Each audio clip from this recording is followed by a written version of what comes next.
Bom, eu quero convidar então o nosso próximo palestrante, a nossa próxima aula. Lembre-se que nós estamos aqui numa grande sala de aulas. Então, eu quero convidar para que venha aqui pastor e doutor Wilson Paroski.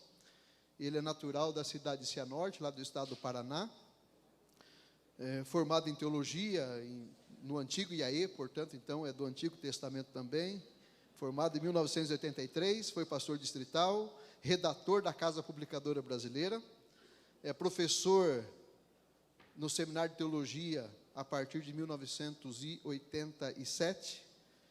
Portanto, nesse seminário aqui do Brasil, seminário que começou em São Paulo e depois mudou-se para cá, de 1987 até 2017, portanto, 31 anos lecionando para os alunos de teologia ou formando pastores no nosso seminário.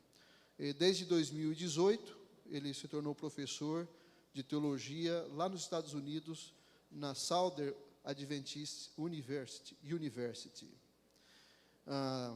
Tem doutorado pela Andrews, terminou esse doutorado em 2003, fez um pós-doutorado na Universidade de Heidelberg, na Alemanha, em 2011, autor de inúmeros artigos acadêmicos e populares, publicados em português, inglês, espanhol e alemão.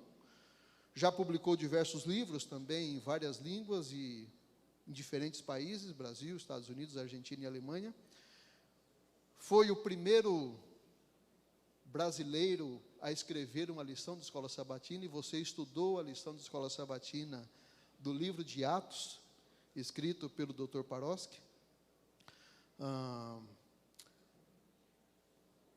Escreveu vários comentários bíblicos, a serem publicados em breve, um comentário sobre João e sobre Tito. Autor adventista brasileiro a publicar livro fora de nossa igreja, por outra editora que não fosse a Casa Publicadora Brasileira. Tem livro publicado pela editora Vida Nova, tem outro livro publicado pela Sociedade Bíblica do Brasil, e todos esses livros foram certamente premiados. Há outros, eu acho que ele tem um dicionário de grego, eu tenho uma impressão. Eu tenho alguns livros lá em casa, publicados pelo Dr. Paroski, e Deus seja louvado. Eu quero, diante desse público seleto, agradecê-lo por aceitar o nosso convite. Você está acompanhado da esposa e da filha, depois você pode apresentá-las, mas ele é professor, as aulas lá nos Estados Unidos começam, acho que no mês de janeiro, já começaram as aulas lá, mas ele, eu acabei colocando ele numa saia justa, porque ele deveria estar lá dando aulas, mas ele aceitou o convite, conversou com a liderança da escola e prontamente aceitou para estar conosco, e tenho certeza que com muita alegria, com muita satisfação, ele dará essas aulas para nós. Muito obrigado, Dr. Paroski, pela sua presença. Vamos recebê-lo com a salva de palmas.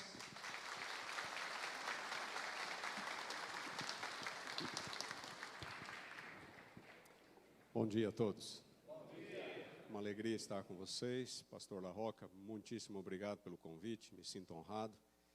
E é uma alegria poder participar de eventos como este. Gosto de falar para pastores, gosto de falar para líderes de igreja, como gosto da sala de aula também.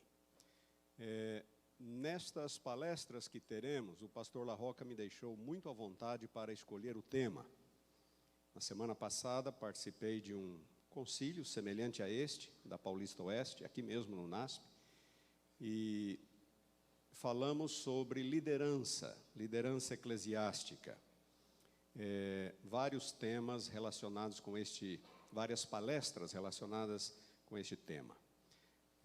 Aqui, concílio da Paulistana, como disse, o pastor La Roca me deixou livre para definir o tema, e eu resolvi falar sobre o santuário. Serão 4 palestras sobre o santuário. Quando nós pensamos em santuário, ou quando falamos de santuário, o que é que nos vem à mente? 1844, a geografia do santuário, lugar santo, lugar santíssimo, o sacerdote, o sumo sacerdote, a mesa, o candelabro, o altar de incenso. O que nós pensamos quando falamos sobre santuário? Neste mês de janeiro, um membro nosso da igreja de Campinas, foi em dezembro, quando estive aqui para passar o Natal com a família, me convidou para um jantar com um médico amigo dele. E este membro nosso é um oftalmo, e ele me convidou para um jantar com um médico, que é um cirurgião plástico, de outra denominação evangélica. E, em determinado momento, o objetivo do jantar era que nós conversássemos sobre um tema bíblico. E o tema era o santuário. E, num determinado momento, aquele cirurgião plástico, de outra denominação, me pergunta: mas qual é a essência da doutrina do santuário? Em que ela me afeta, me beneficia hoje? Se essa pergunta lhe fosse feita, qual seria a sua resposta? Como eu disse, estamos muito acostumados em falar da doutrina do santuário em termos da cronologia, em termos das datas, e em termos do ritual em si. Mas, quando perguntamos, de que maneira isso lhe afeta hoje? Esta é a minha primeira palestra, e vamos falar outras dentro desta temática. Talvez alguns que já estiveram comigo em outros concílios já tenham ouvido esta palestra, mas não todas. Pelo menos algumas delas são novas. Eu vou falar nesta primeira palestra sobre a cruz e o santuário. Será que nós realmente precisamos dos dois? Um ano atrás, falecia, na Austrália, Desmond Ford.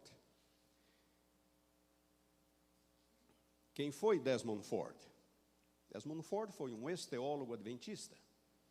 Nascido na Austrália, 1929, portanto faleceu com 90 anos de idade. De uma família anglicana, tornou-se adventista ainda na sua juventude. Batizou-se em 1943.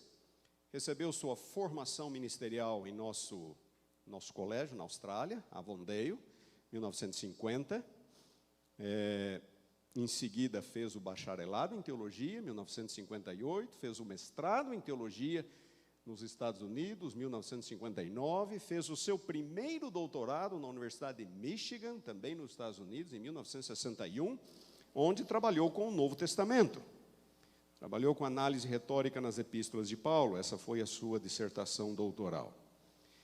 Na década seguinte, terminaria um segundo doutorado, desta vez na Universidade de Manchester, na Inglaterra, 1972, onde escreveu, a sua pesquisa doutoral foi sobre estudos em escatologia neotestamentária.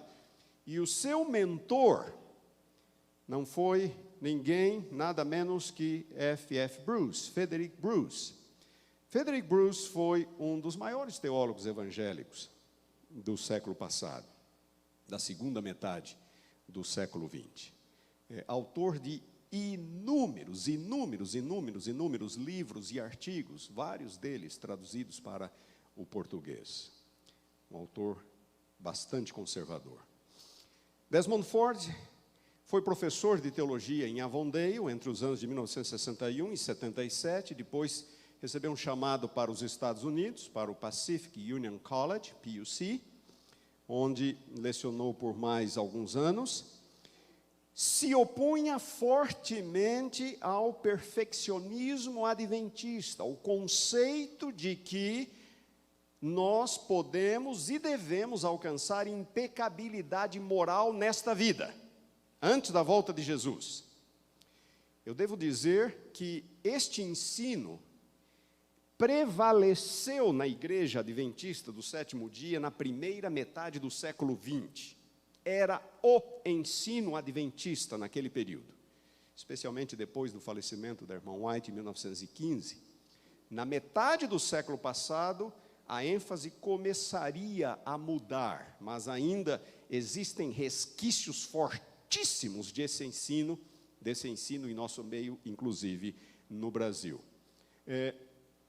Desmond Ford se opunha fortemente a esse ensino, ao perfeccionismo de alguns autores adventistas que eram muito prolíficos em defesa dessa ideia. Andreessen e o australiano Brinsmead, mas, no fim, Desmond Ford acabou se opondo também à doutrina do juízo investigativo. E em 1979 ele escreveu um tratado de quase 1000 páginas, intitulado Daniel 8,14, o dia da expiação e o juízo investigativo. Neste material ele defendia as seguintes ideias, 1979, que a expiação foi completa na cruz, que 1844 é uma data fictícia, que a doutrina do juízo investigativo compromete a certeza da salvação pela graça de Deus, a parte das boas obras, sem as boas obras. E esta foi a ênfase central deste tratado de quase 1000 páginas, publicado ali em 1979. Foi marcada uma reunião, onde vários teólogos adventistas, onde Desmond Ford teve a oportunidade de defender suas teses perante um grupo de teólogos adventistas, 2 brasileiros estiveram lá representados, e no final da reunião, ele infelizmente não conseguiu convencer os demais teólogos adventistas ali presentes, e como resultado disso, ele acabou perdendo sua credencial de pastor, por se opor a uma de a nossa doutrina mais distintiva, a doutrina do santuário. Naquele mesmo ano, 1980. Ele acabou desenvolvendo um ministério paralelo, um ministério não denominacional, intitulado Boa Nova Ilimitada. Era o nome do ministério dele. Boa Nova Ilimitada. Publicou, tinha algumas congregações, tinha vários seguidores nos Estados Unidos e na Austrália, na Oceania como um todo, Nova Zelândia. Continuou publicando, continuou escrevendo. Finalmente, no ano de 2001, pediu desligamento da igreja, vindo a falecer no ano passado, como eu lhes falei, 11 de março de 2019, quase um ano atrás. Um de seus livros, um de seus últimos livros, é este aqui, intitulado em inglês Right with God Right Now. É um título difícil de traduzir para o português, porque em inglês ele cria uma espécie de um trocadilho, e significa mais ou menos assim: certo com Deus agora. Right with God right now. Certo com Deus agora. Eu acho que essa é a melhor forma de traduzir esse título. Publicado em 1999. E neste livro, o Dr. Ford enfatiza, ele trabalha principalmente com Romanos capítulo 3, versículos 21 a 26. E a ideia dele é essencialmente aquela mesma daquele manuscrito de quase 1000 páginas do final dos anos 70. Expiação completa na cruz. Tudo se completou na cruz. Tudo. A cruz, defende ele neste livro, era necessária por causa da justiça divina. Deus não pode perdoar o pecado de forma arbitrária, do contrário, ele não seria justo. Alguém tem que pagar o preço. Então, a cruz era necessária, e a cruz é suficiente, diz ele. Eu não preciso de mais nada além da cruz. Nós não precisamos, portanto, de um santuário. A cruz resolve tudo. A cruz é absolutamente suficiente. Se eu não preciso de um santuário, eu não preciso aguardar até 1844 para ter certeza da salvação. Eu já estou salvo lá atrás. E a salvação, portanto, aqui e agora, purificação total e definitiva do pecado na cruz. Não precisamos de um santuário. Na página 55 do livro, ele escreve o seguinte: o antigo dia da expiação não se refere ao século XIX. Claro que ele está pensando aqui em 1844. Ele aponta o antigo dia da expiação para a cruz de Cristo. Foi lá que a expiação final e completa se realizou. O Calvário foi o único lugar de completa expiação. Nós olhamos apenas para o Calvário e não para um evento ou data inventada pelo homem. 1844. Esta interpretação, é claro, ela joga por terra a distinção entre as duas fases do ritual do santuário. O diário e o dia da expiação, que ocorria uma vez por ano. Na argumentação dele, a distinção entre essas duas fases desaparece completamente. E uma segunda pergunta, um segundo ponto que eu levantaria é: será que esta conclusão dele pode ser extraída, de fato, de Romanos capítulo 3, versículos 21 a 26, como eu lhes disse? Neste livro ele discute principalmente, ele começa o livro discutindo Romanos capítulo 3, versículos 21 a 26. Muito bem, nós vamos dar uma olhadinha nesta passagem agora. Vamos estudar esta passagem e vamos ver o que nós podemos aprender sobre ela em relação a este tema. Antes disso, é importante que vocês tenham alguns pontos em mente, algumas considerações preliminares com relação à estrutura de Romanos. Romanos capítulo 3, versículos 21 a 26 deveria ser ali, é na verdade o centro da epístola. Se nós pudéssemos indicar uma passagem que é a passagem central de Romanos, é esta. Romanos capítulo 3, versículos 21 a 26. Só para que você se familiarize um pouco com Romanos, depois de uma breve introdução, versículo 18, capítulo 1, versículo 18, Paulo começa sua argumentação. Romanos é uma epístola organizada tematicamente, ao contrário de todas as demais epístolas de Paulo. Romanos é bem organizada do ponto de vista temático. Então ele começa a sua argumentação teológica no capítulo 1, versículo 18, e até o capítulo 3, versículo 20, ele fala da realidade da universalidade do pecado. Antes de falar sobre a solução, antes de falar sobre o remédio, ele fala do problema. Ele diz que todos nós somos irremediavelmente pecadores. É a realidade e universalidade do pecado. Note, ele gasta quase 3 capítulos falando sobre, 2 capítulos, falando sobre este tema, o tema do pecado. Enquanto não tivermos uma noção exata do mal que nos aflige, nós não vamos apreciar devidamente a solução divina. E Paulo fala sobre o pecado. E então, em capítulo 3, versículos 21 a 26, ele fala da solução divina. O que Deus fez? Ele deixa bem claro na primeira parte que o problema do pecado é insolúvel do ponto de vista humano. Não há nada, absolutamente nada que possamos fazer com relação ao pecado. Ele deixa isso bem claro, ele escreve com todas as letras do alfabeto, com diferentes ênfases, figuras, tanto judeus quanto gentios estão debaixo do pecado. Não há um justo, não há um sequer. Todos pecaram. E então, agora ele apresenta a solução divina. Vamos ao texto. O texto está aqui. Você pode acompanhar em sua Bíblia, se você quiser. Romanos capítulo 3, versículos 21 a 26. Mas agora, diz ele, sem lei, se manifestou o quê? A justiça de Deus, testemunhada pela lei e pelos profetas. Justiça de Deus mediante a fé em Jesus Cristo, para todos os que creem. porque não há distinção. Ele já deixara isto bem claro.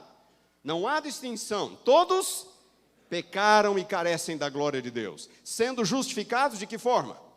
Gratuitamente por sua graça, mediante a redenção que há em Cristo Jesus, a quem Deus propôs no seu sangue como propiciação, mediante a fé, para manifestar a sua justiça, por ter Deus. E agora a passagem começa a ficar um pouquinho complicada. Por ter Deus, na sua tolerância, deixado impunes os pecados anteriormente cometidos, tendo em vista a manifestação da sua justiça no tempo presente, para Ele mesmo, Deus, ser justo e justificador daquele que tem fé em Jesus. Muito bem. Esse texto está falando, sem dúvida alguma, da morte de Cristo. Ele fala, a solução para o problema do pecado é a cruz. A morte de Cristo na cruz. Ali nós encontramos uma referência clara, ou é uma referência indireta, mas ela é clara o bastante, a morte de Cristo na cruz, quando fala no seu sangue. O sangue que foi derramado na cruz, no versículo 25. Paulo também fala agora, ele usa essas locuções adverbiais de tempo, agora, no tempo presente, isto é, foi no ano 31. Paulo estava escrevendo isso aqui aproximadamente no ano 58, 27 anos depois da morte de Cristo, e ele fala, agora, no tempo presente, uma referência ao evento histórico da cruz, que ocorrera alguns anos antes. Muito bem, aqui está a referência do seu sangue, aqui o primeiro advérbio agora e aqui o segundo, no tempo presente. Paulo está falando da cruz de Cristo, certo? E ao falar sobre a cruz nesta passagem, ele usa duas metáforas, duas ilustrações. A primeira destas metáforas é a palavra redenção e a segunda a palavra propiciação. Eu deveria abrir um pequeno parênteses aqui para dizer que a Bíblia é muito rica em metáforas quando se trata da doutrina da salvação. A doutrina da salvação é apresentada na Bíblia de diversas formas, sob várias figuras, várias metáforas. Redenção é uma delas, propiciação é outra, justificação é outra, adoção é outra, santificação é outra, são todas metáforas que visam a explicar aspectos diferentes, mas relacionados da doutrina da salvação. O que a metáfora da redenção significa? A palavra grega politrosis. Redenção ela evoca o contexto do mercado de escravos que existia na época do apóstolo Paulo. Era muito comum escravos serem vendidos no mercado de escravos. E então, a redenção, um escravo poderia ser redimido de sua função mediante o pagamento do seu custo. Esse escravo custa tanto, paga-se o valor e esse escravo está livre. Então, daí vem o contexto, a imagem de redenção, redimir um escravo, pagar o seu valor e colocá-lo em liberdade. O Antigo Testamento fala sobre isso. Esta metáfora, a metáfora da redenção, é encontrada diversas vezes no Novo Testamento. Então, quando a Bíblia fala em redenção, ela evoca o contexto do mercado de escravos. Paga-se o valor do escravo e coloca-se em liberdade. O que Jesus fez na cruz? Jesus pagou o preço e nos colocou em liberdade. É uma metáfora. A outra metáfora usada por Paulo nesta passagem é propiciação. Propiciação, a palavra grega é hilasterion, usada no versículo 25. E esta palavra implica em sacrifício. A ideia de propiciação é uma ideia que vem dos contextos pagãos da antiguidade, onde um sacrifício era realizado para apaziguar um Deus. O Deus estava irado, uma inundação, por exemplo, uma epidemia, um terremoto. Isso significa que Deus está irado. Então, sacrifícios são realizados para apaziguar este Deus, para propiciar a este Deus. Claro que nós não acreditamos nesse mesmo conceito, mas Paulo usa uma linguagem conhecida de seus dias, a ideia de propiciação. E com essa ideia, ele visa comunicar a verdade de que a morte de Cristo satisfaz a justiça de Deus. Nós não temos um Deus irado que precisa ser apaziguado, mas nós temos um Deus justo, cuja justiça precisa ser satisfeita. Deus não pode passar a mão na cabeça de alguém e falar, está tudo bem, você errou, mas está tudo bem, não se preocupa não, vou te salvar mesmo assim. Deus não pode fazer isso. Isto comprometeria a sua justiça. Nós servimos a um ser moral, a um Deus moral. Ele mesmo falou, no dia em que comeres, certamente morrerás. O salário do pecado é a morte, a alma que pecar, esta morrerá. É o padrão de justiça divino. Deus não pode passar a mão na cabeça do pecador e falar, está tudo bem, fica tranquilo. Sua justiça precisa ser satisfeita para que o pecador possa ser salvo. O preço precisa ser pago. O sangue precisa ser derramado. Nesse sentido, Jesus providenciou a propiciação. Jesus é o cordeiro sacrificado. No Antigo Testamento havia o cordeiro sacrificial. E Jesus é o cordeiro de Deus, que tira o pecado do mundo. O perfeito sacrifício que traz, que satisfaz a justiça de Deus, para que Ele possa finalmente salvar. Paulo usa essa metáfora da propiciação diversas vezes em seus escritos. Vamos falar um pouco sobre esse conceito, a justiça de Deus. Nesta passagem, Paulo se refere à justiça de Deus, ou sua justiça, 4 vezes. 2 vezes na primeira parte da passagem, versículos 21 e 22, e 2 vezes nos versículos 25 e 26. Na primeira parte, versículos 21 e 22, a expressão grega de kaiosine teu, que significa justiça de Deus, e nas outras 2 referências, de kaiosine autu, significa sua justiça, sua de Deus, claro. Portanto, justiça de Deus ou sua justiça, mencionadas 4 vezes. Aqui está a primeira. Mas agora, sem lei, se manifestou a justiça de Deus. E aí ele continua dizendo, testemunhada pela lei e pelos profetas, justiça de Deus, mediante a fé. E aí, a próxima, terceira referência está aqui, para manifestar a sua justiça, por ter Deus, na sua tolerância, deixado impunes os pecados anteriormente cometidos, tendo em vista a manifestação da sua justiça. 4 vezes a expressão justiça de Deus ou sua justiça. Muito bem. O que estas expressões significam?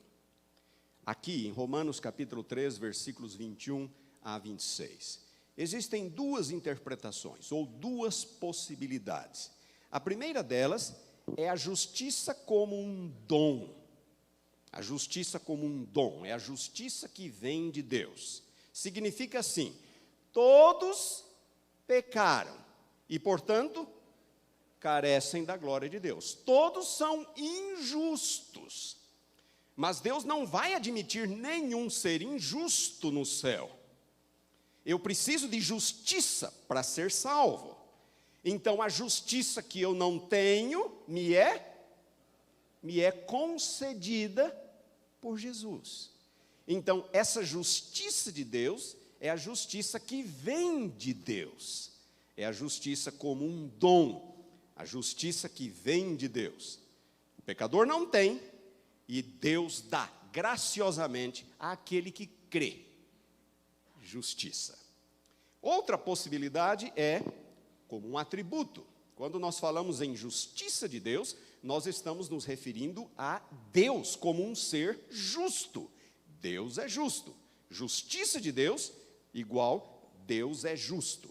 Portanto, existem duas possibilidades: justiça como um dom, a justiça que vem de Deus; justiça como um atributo, como uma qualidade de Deus. Deus é justo.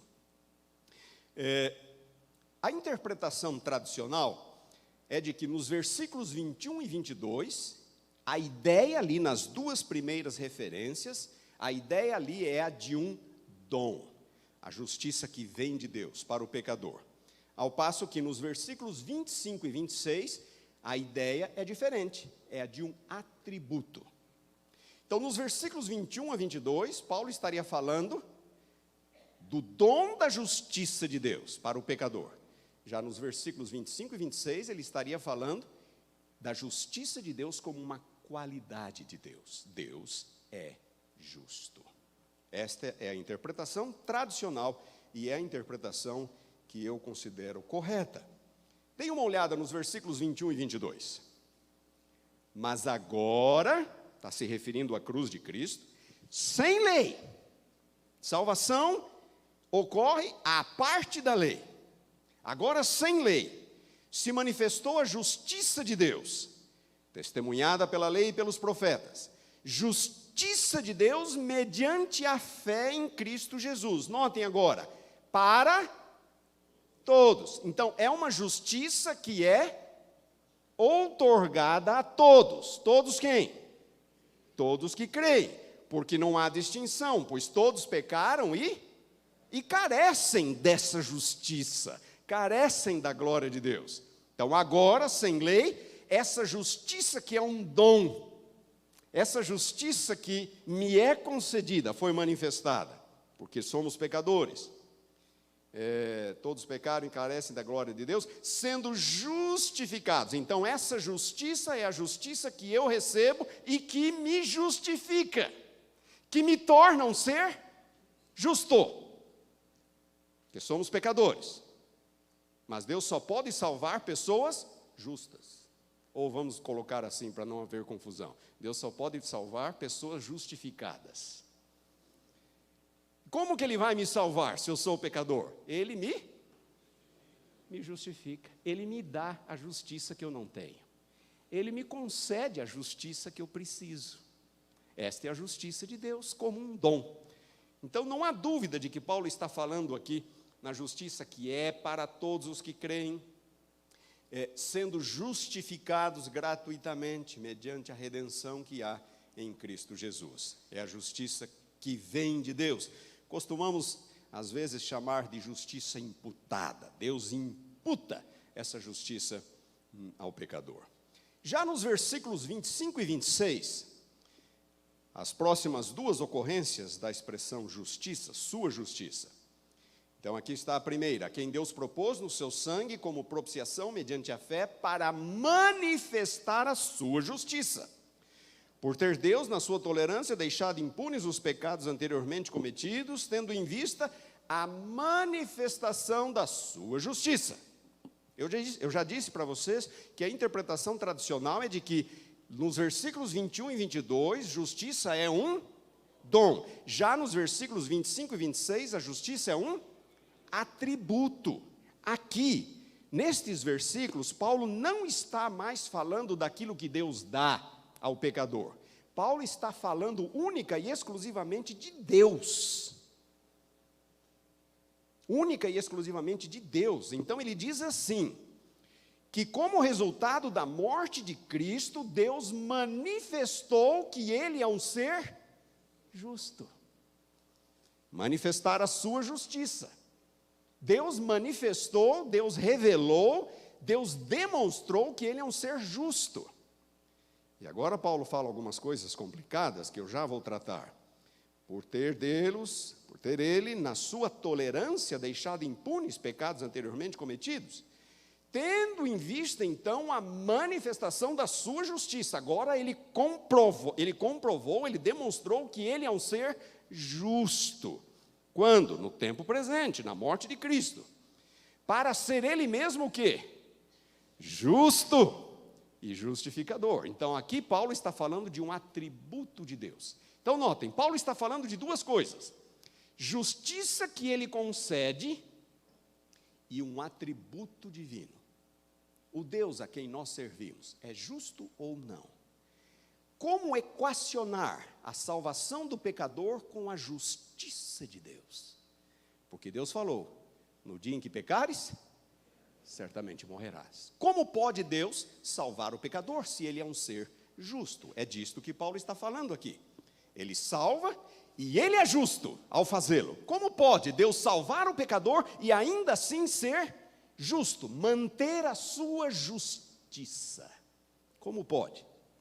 Então, o contexto imediato aqui demonstra claramente que Paulo está falando da justiça divina como um atributo. E este é um argumento racional para a necessidade da morte de Jesus. Como eu já lhes disse várias vezes, Deus não pode simplesmente salvar.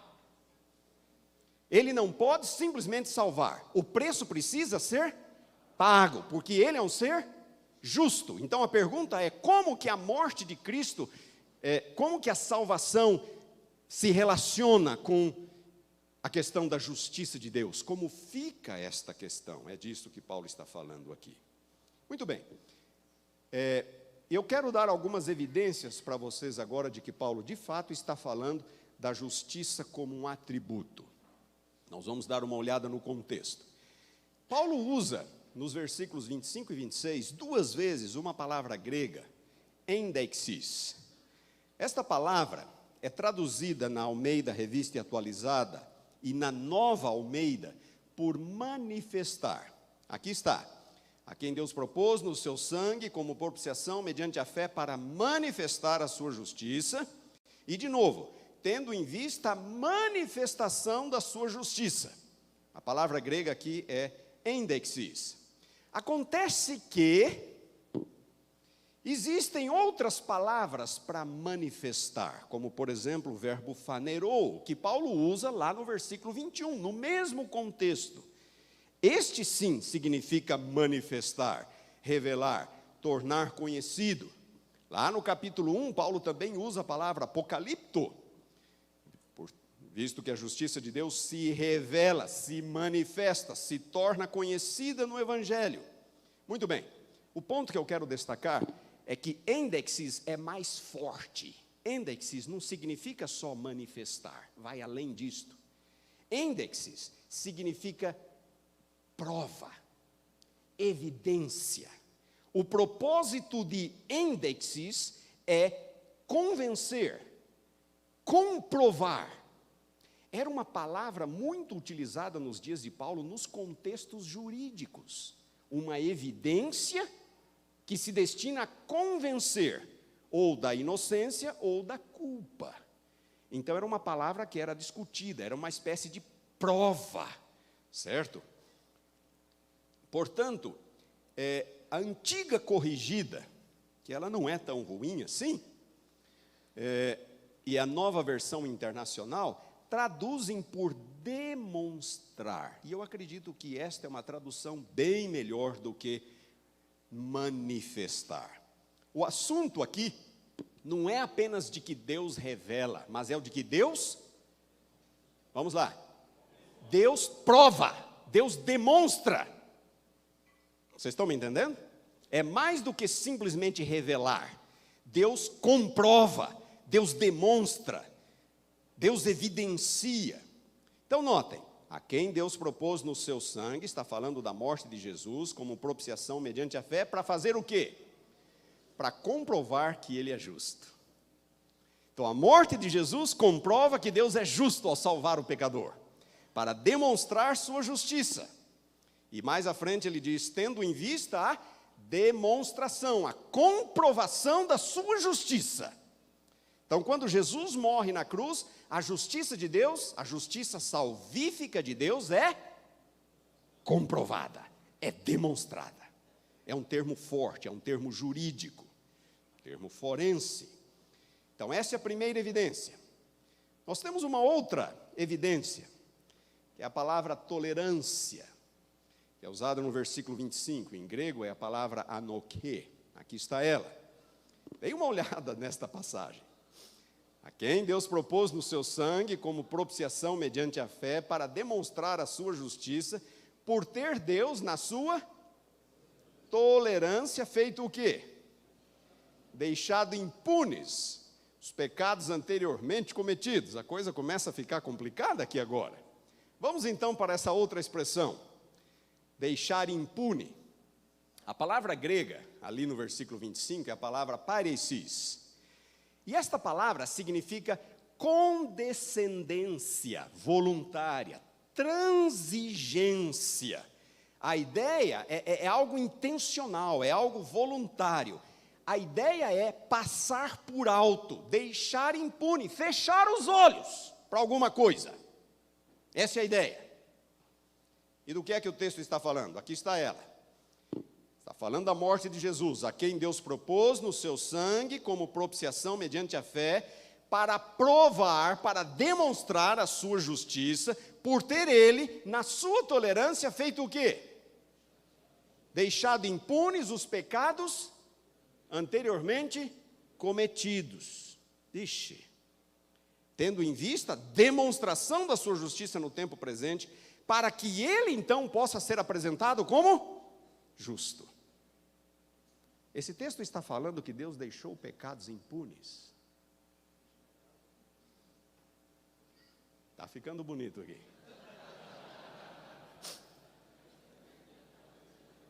O texto está falando, eu nunca vi estar num ambiente assim.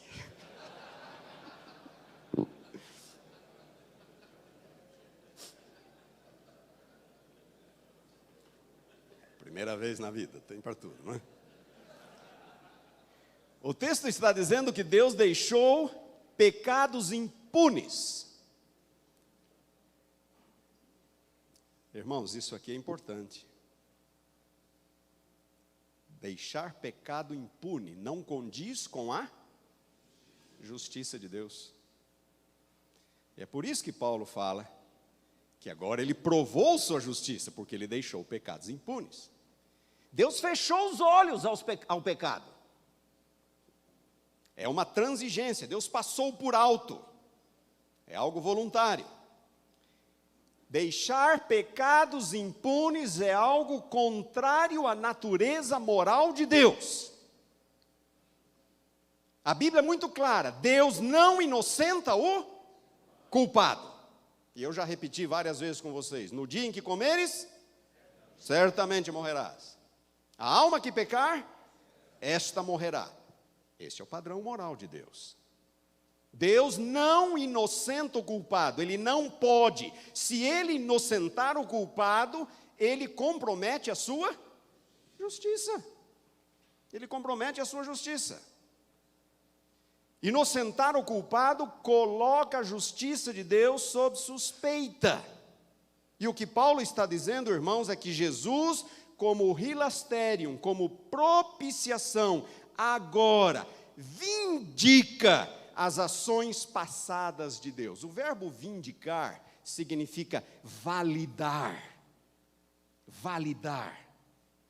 Significa demonstrar que Deus estava certo.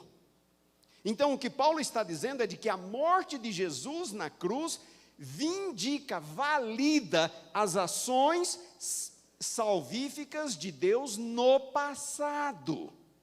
Porque Paulo fala, Deus deixou impunes pecados anteriormente cometidos. Agora, de que forma Deus deixou pecados impunes? Um teólogo do século XI, pastor Edilson Valiante, ele era britânico, né?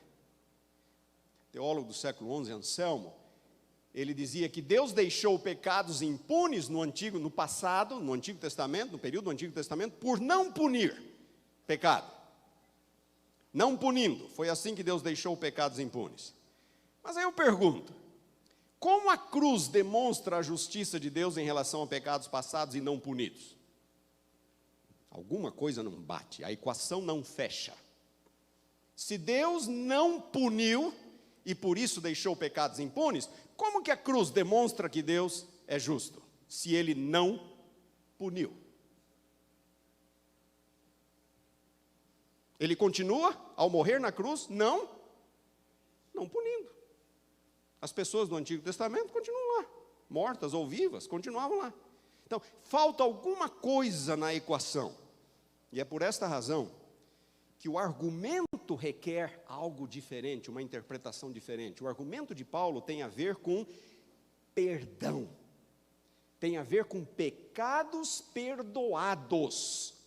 Em outras palavras, de que forma Deus deixou pecados impunes no Antigo Testamento? Ao perdoá-los. Quando Deus perdoava pecados no Antigo Testamento, no período do Antigo Testamento, Ele estava fazendo vistas grossas ao pecado. Ele estava fechando os olhos ao pecado, deixando pecados impunes. Por quê? Por quê? O sangue do cordeiro tinha efeito propiciatório? Não. O sangue do cordeiro não tinha efeito propiciatório. Então alguém poderia perguntar, mas com base em que Deus está perdoando pecados? Com base em quê? Vocês entenderam a relação? Deus deixou pecados impunes ao perdoar pecados, porque Ele não havia morrido ainda na cruz. Cristo não havia morrido. O preço não havia sido pago. Quando Deus perdoou Adão, Ele deixou o pecado de Adão impune. Ele não tinha um preço para pagar. Aqui, eu paguei o preço do pecado de Adão, estou perdoando Adão. Tinha Deus? Não tinha. Quando Ele perdoou Abraão, quando Ele perdoou Moisés, quando Ele perdoou Davi, a todos os personagens do Antigo Testamento, era como se Deus estivesse deixando pecados impunes, porque Ele não tinha crédito para o pagamento. Sim, você pode dizer, mas Apocalipse fala que Cristo é o Cordeiro morto desde a fundação do mundo. Jesus morreu lá atrás, na fundação do mundo? O que é que Paulo fala? No tempo presente, agora, a morte de Jesus ocorreu no ano 31 da nossa era, e não antes da criação do mundo, antes da fundação do mundo. Jesus é o Cordeiro morto antes da fundação do mundo na intenção divina, mas não de fato. Deus sempre teve o controle da coisa na mão, mas para todos os efeitos e propósitos, Jesus não havia morrido. É a mesma coisa. A Bíblia fala do momento em que Deus ressuscitou a Moisés. Judas, versículo 9, capítulo 1, versículo 9. E ali diz que Jesus teve que lutar, brigar com o inimigo, com Satanás, por causa do corpo de Moisés. Por quê? Com base em que Deus vai ressuscitar Moisés? O salário do pecado é a morte. O que é que Moisés merecia? A morte. E Satanás se levanta e fala, o senhor é um ser justo ou não é? O senhor não disse que a alma que pecar essa morrerá? Por que o senhor está querendo ressuscitar Moisés?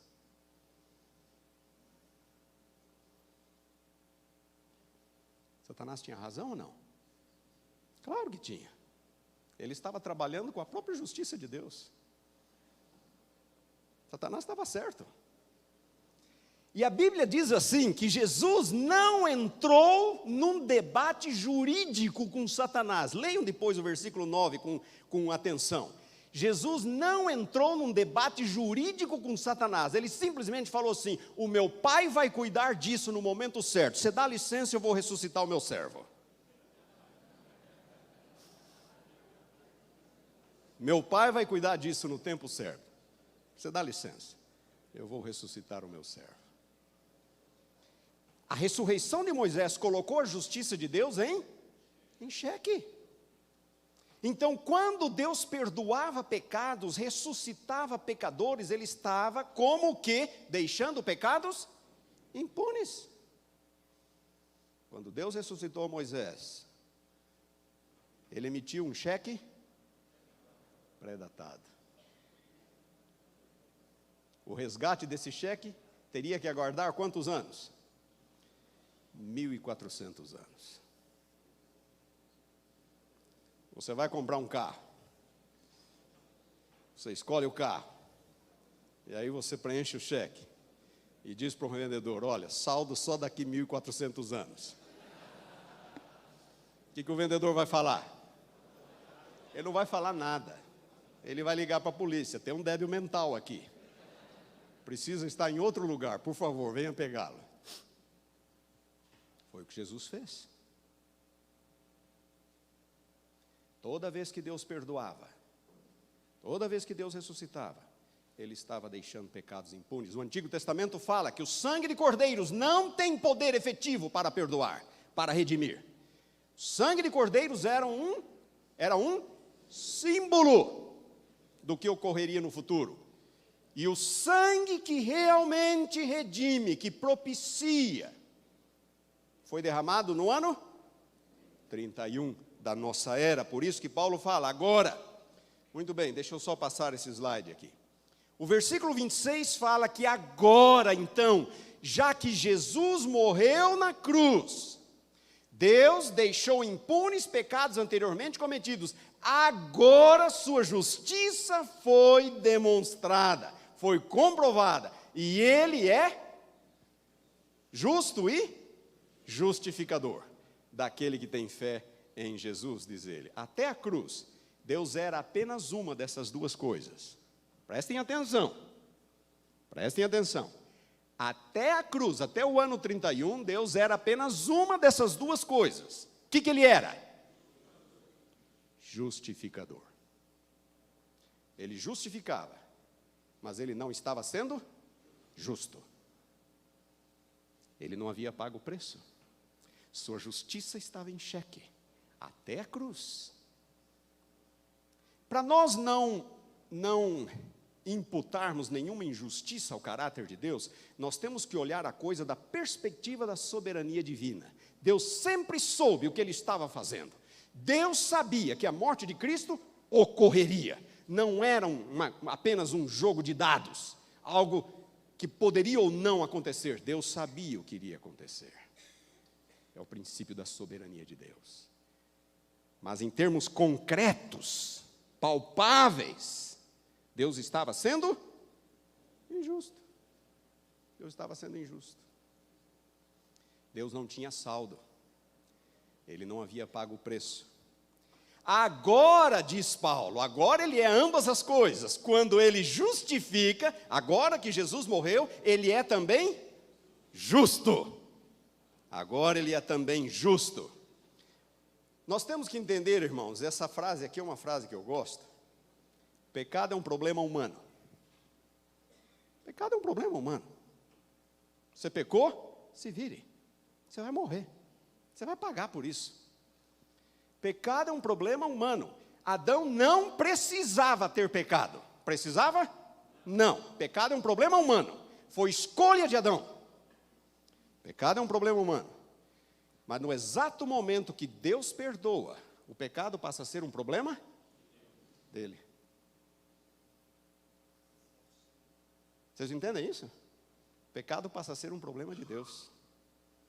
No exato momento que Ele perdoa, Ele transfere para si a responsabilidade sobre o pecado.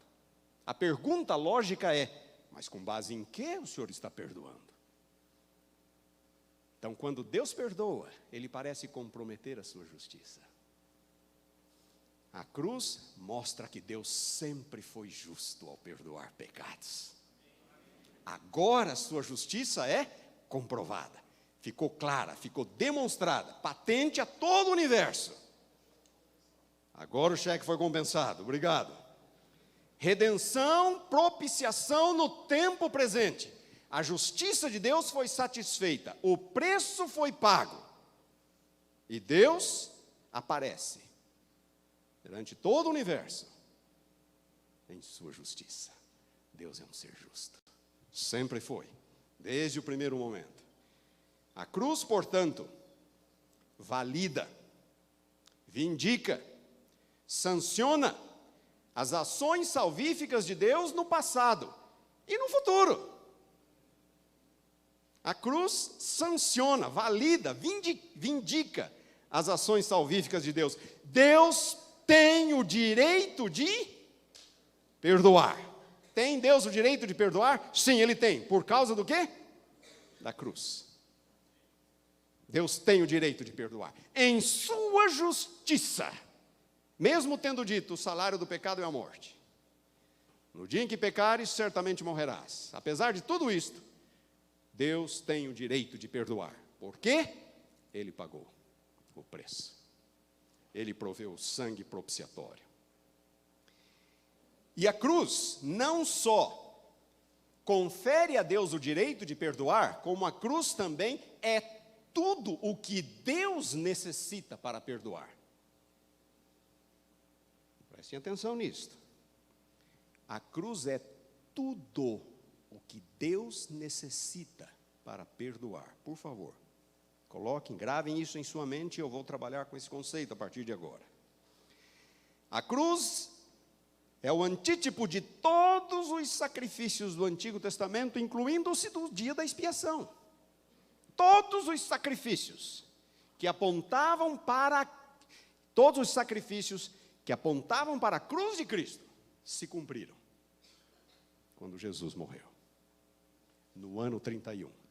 Inclusive o sacrifício do dia da expiação. Muito bem. Por que então o santuário? Se a cruz é tudo o que Deus precisa para perdoar, por que um santuário? A palavra hilasterium, propiciação, também é usada na Bíblia para aquela tampa de ouro sobre a arca, algo que nós traduzimos em nossas versões como propiciatório. Ali está o primeiro e o segundo compartimento do tabernáculo. E no segundo compartimento havia uma arca de ouro, contendo as tábuas dos 10 mandamentos. Sobre ela, 2 querubins, escondendo a sua face. Ali, aquela tampa da arca era chamada de hilasterium, era chamada de propiciatório. Por quê? Porque era ali que ocorria a propiciação. Por quê? Porque esta arca representava o quê? O trono de Deus, a presença de Deus. A presença de Deus. Deus mesmo em pessoa estava no santuário, representado pela arca do concerto, contendo as tábuas dos 10 mandamentos. Me farão um santuário para que eu possa habitar no meio deles. É assim que Deus habitava entre seu povo, simbolicamente. Sua glória estava lá. Êxodo 40, quando o santuário foi completado, a glória de Deus veio e inundou o santuário. Havia uma evidência, até eu diria física, da presença de Deus, mas era uma referência simbolizada pela tampa pelo propiciatório. Símbolo supremo da presença de Deus. O Santíssimo era como que o local da habitação de Deus entre seu povo. O Santíssimo. O santuário, quanto mais para dentro do santuário, mais santo ele ficava. O pátio era santo. O santo era mais santo que o pátio. E o Santíssimo mais santo que o santo. Porque era ali que Deus, simbolicamente, habitava. Símbolo supremo da presença de Deus entre o seu povo e o lugar onde se realizava a segunda fase do ritual da expiação, ou propiciatório. Interessante que o ritual do santuário envolvia 2 fases. Na primeira, um animal era morto. E então vinha a segunda fase, que ocorria uma vez por ano, no dia da expiação. Primeiro vinha o sacrifício. Por que o sacrifício? Porque a vida está no sangue. A alma que pecar, esta morrerá. O seu sangue tem que ser derramado. Por quê? Porque a vida está no sangue. Conceito bíblico. O sangue faz expiação pelo pecador. Levítico 17:11. O sangue faz. De que forma o sangue faz expiação? Em primeiro lugar, pelo conceito de substituição. O sangue do cordeiro substitui a vida do pecador. Certo? O sangue do cordeiro substitui a vida do pecador. Identificação. Ao colocar as mãos sobre a cabeça do animal e confessar os seus pecados, o que o pecador estava fazendo? Ele estava se identificando, o animal passava a ser uma extensão dele, passava a representá-lo. Ele era pecador e ele transferia seus pecados para o animal. Ele se identificava com o animal, ele transfere a culpa. E então, transferência. O sangue carrega a culpa para onde? Para o interior do santuário. O pecador traz o animal, coloca as mãos sobre a cabeça, confessa sua culpa, se identifica com o animal recebe a sua culpa, e aí o animal morre em seu lugar. Só que quando o animal morre em lugar do pecador, para onde o sangue era levado? Para dentro do santuário. Por quê?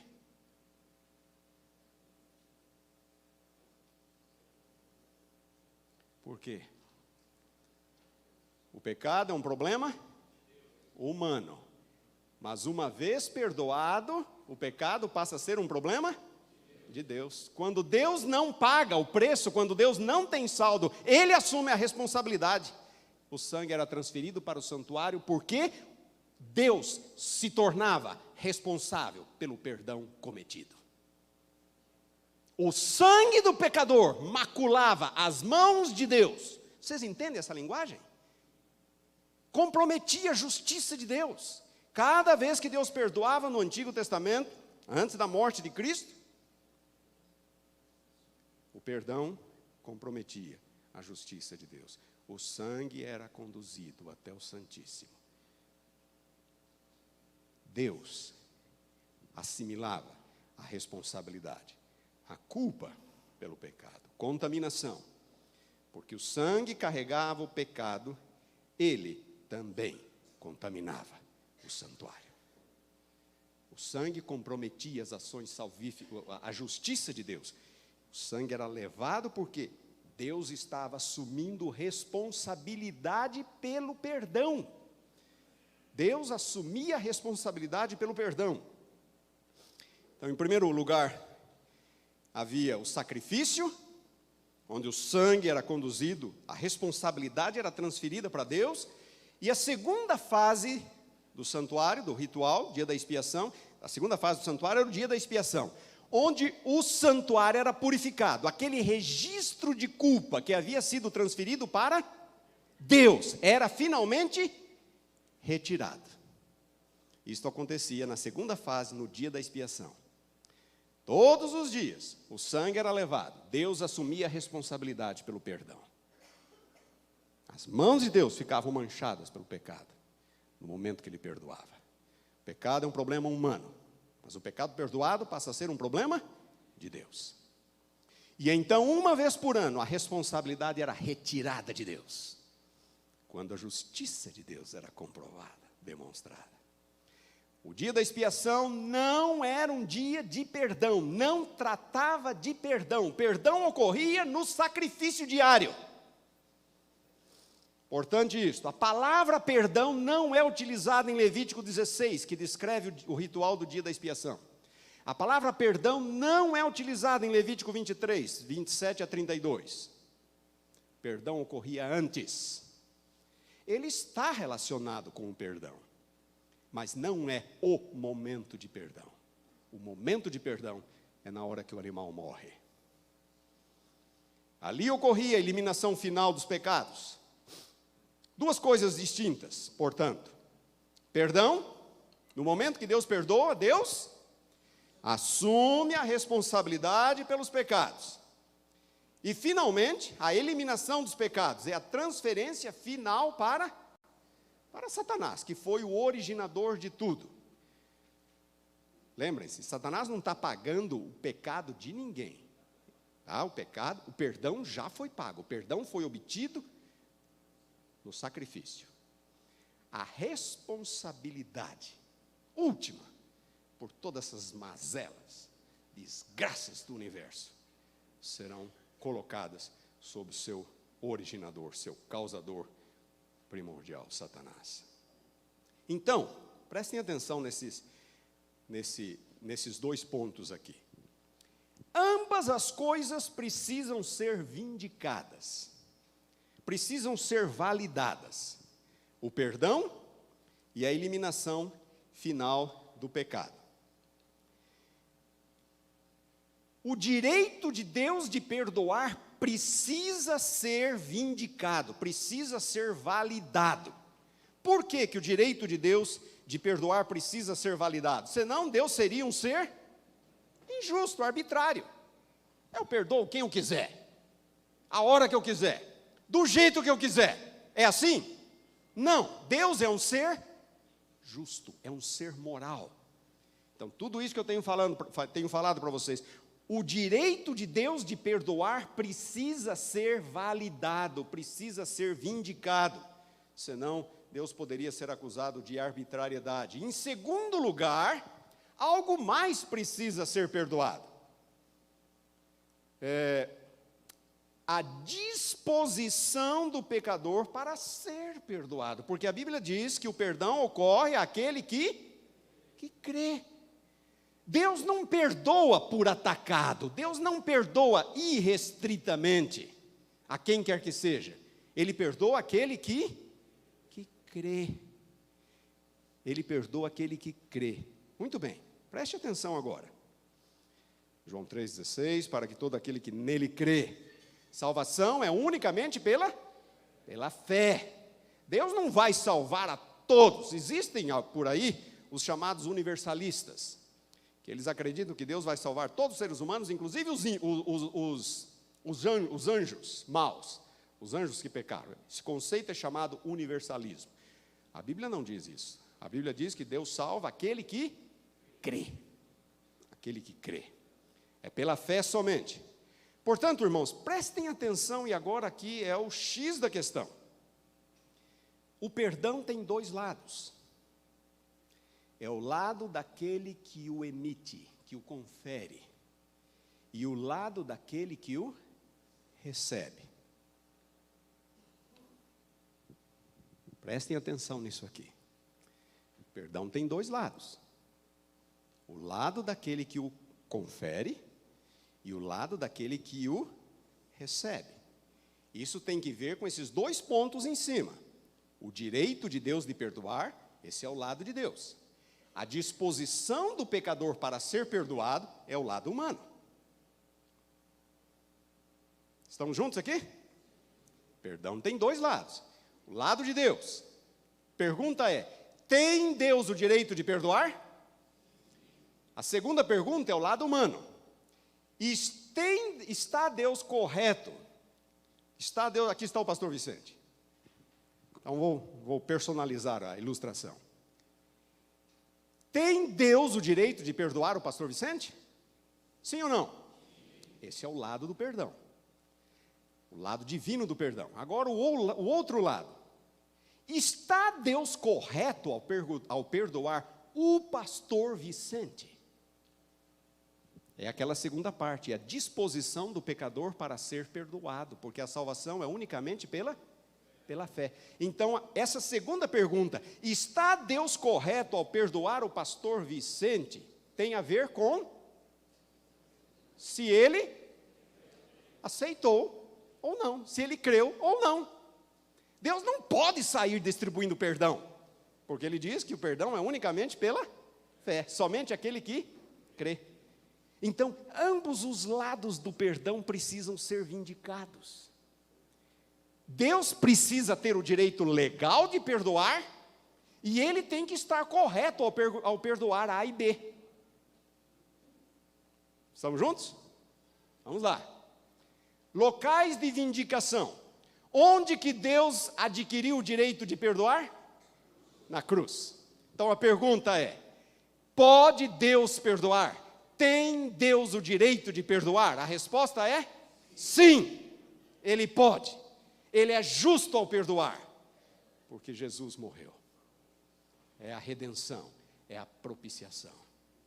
Então Deus tem o direito de perdoar. Agora, a segunda parte. Está Deus correto ao perdoar o pastor Vicente? Eu pergunto, como que a cruz demonstra isso? A cruz demonstra a primeira parte, que Deus tem o direito de perdoar. Mas como que a cruz demonstra se o pastor Vicente creu ou não? A cruz não demonstra se o pastor Vicente creu ou não. Nós precisamos de algo mais. E é aqui que nós precisamos do santuário. Aqui que nós precisamos do santuário. E, portanto, o santuário vai acessar, vai avaliar, vai investigar a relação do pastor Vicente com Deus, para ver se ele creu, para ver se ele aceitou. Portanto, pressupõe uma espécie de investigação ou avaliação, daí a ideia de juízo. Somente quando ambos os lados do perdão são clara e plenamente vindicadas, é que a culpa, a responsabilidade legal, pode ser finalmente retirada do próprio Deus. Deus perdoa o pastor Vicente, o pecado dele é transferido para quem? Para Deus. Até que ele demonstre que o pastor Vicente realmente creu, que ele estava certo ao perdoar o pastor Vicente. Quando ele demonstra que ele estava certo ao perdoar o pastor Vicente, a responsabilidade é tirada de Deus. O santuário é purificado. Somente quando ambos os lados do perdão são claros e plenamente vindicados, é que a culpa, a responsabilidade legal, pode ser finalmente retirada do próprio Deus. Pergunta: é a cruz necessária? Sim. A cruz é absolutamente necessária, é o preço do resgate, é o sangue propiciatório. Deus só pode perdoar por causa da cruz, do contrário ele comprometeria a sua justiça. E o sacrifício de Cristo foi perfeito, foi completo. Hebreus fala nisso, não precisamos de nenhum outro sacrifício. No Antigo Testamento, eram muitos os sacrifícios, todos os dias, eram muitos. O sacrifício de Cristo foi único, perfeito, completo. Ele garante a Deus o direito de perdoar todo aquele que crê. Mas a cruz por si só não pode demonstrar que Deus é justo ao perdoar A e B. A cruz demonstra que Deus pode perdoar. Mas a demonstração de que Ele está correto ao perdoar A e B só ocorre no santuário. É no santuário que a genuinidade da nossa fé é validada. É no santuário. Irmãos, nós temos que entender o ritual do santuário de uma perspectiva muito simples. Deus é um ser justo. Tudo que Ele faz, as suas ações salvíficas precisam ser absolutamente justas. Absolutamente justas, para que Ele não seja responsabilizado por nada, por nenhum dos pecados existentes nesse mundo. Pergunta: é o santuário necessário? O santuário é necessário. Somente um processo de avaliação, um processo avaliativo, jurídico, pode demonstrar nossa aceitação de Jesus como nosso Salvador. E qual é a mensagem central do santuário? E aqui eu quero antecipar alguns conceitos que eu vou desenvolver mais tarde. Qual é a ideia central do santuário? A ideia central do santuário tem a ver com a validação da nossa fé. Muitas pessoas pensam que no santuário as nossas obras serão avaliadas. Eu vou tocar sobre isso nas próximas palestras. A mensagem central do santuário é a certeza do perdão.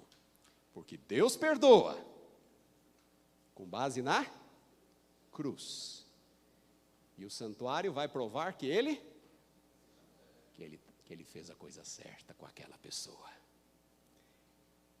O ritual do santuário se destina a demonstrar a certeza do perdão. Esta é a mensagem central do santuário. E aqui eu poderia citar Romanos 8, 34, 31 a 34, Hebreus capítulo 10, 19 a 23.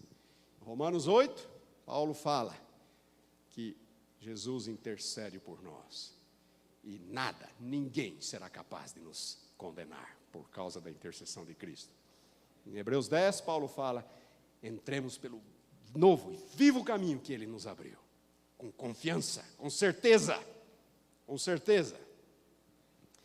Me lembro quando eu era garoto, veio um pregador adventista, que muitos de vocês conheceram, muito folclórico.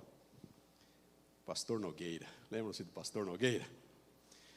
Pastor Nogueira foi lá na igreja de Cianorte, no interior do Paraná. Ele começa o sermão falando assim: quantos dos irmãos têm a certeza da salvação? Eu havia sido batizado fazia 1 ou 2 semanas, 11 anos de idade. Quantos aqui têm a certeza de que estão salvos em Cristo Jesus? Minha vontade era levantar a mão, eu havia acabado de ser batizado. Eu olhei para o pastor da igreja, lá na plataforma, pastor da nossa igreja, pastor Nogueira era um convidado, pastor da igreja, mão baixa. Olhei para o primeiro ancião da igreja, que era o meu pai, mão baixa. Olhei para a dona da igreja, a minha avó, mão baixa. E em poucos segundos ali eu entrei em pânico. Mas por que eu fui batizado? Dizia que te batizo para o perdão dos seus pecados e eu não estou salvo. Foi minha primeira crise existencial, espiritual. Primeira crise. Mas vocês se lembram, os pregadores de outrora?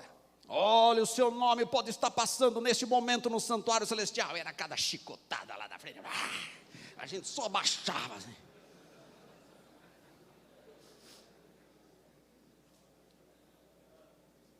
A doutrina do juízo, que se destina a fundamentar, a nos dar a certeza da salvação, era usada no sentido contrário, para nos deixar em dúvida da salvação.